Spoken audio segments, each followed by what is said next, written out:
I got involved in the governor's campaign. I wanted to see him elected governor. He got elected governor. And I thought, well, I've done my little bit part in this. And I get a call one morning. He got on the phone. He said, what is the one thing the state of North Carolina is in business?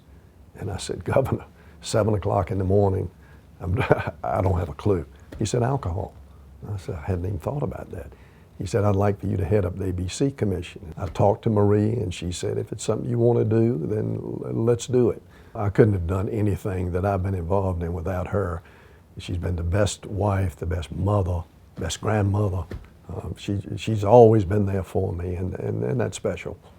My dad grew up in the Depression, came from a very poor family in Rocky Mount.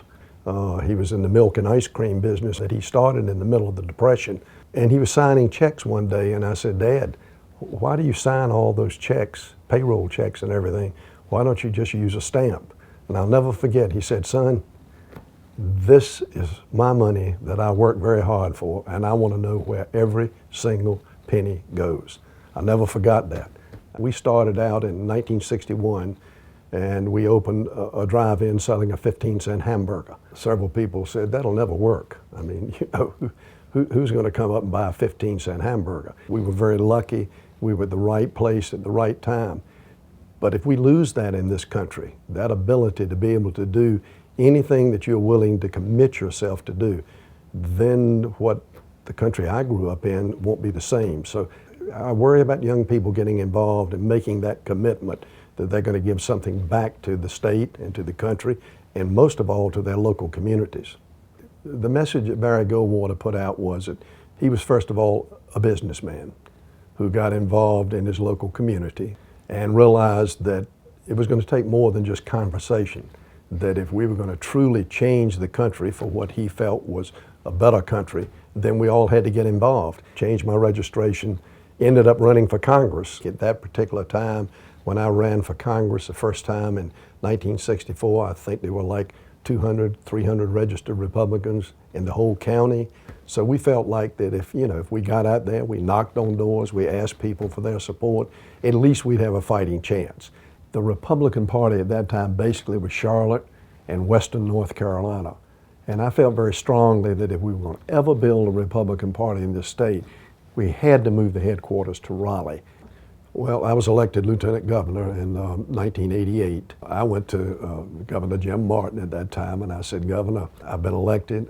I need something to do rather than just hitting the gavel every day and bringing the Senate to order. And he said, what would you like to do? And I said, I would really like to see if we could do something about the problem of drugs in our state. And he said, go to it. So we put together a drug cabinet. We had the Attorney General on there. We had the Superintendent of Public Instruction. It was a nonpartisan group of people in North Carolina. 414 to Nixon. North Carolina. State of North Carolina cast 16 votes for Governor Ronald Reagan.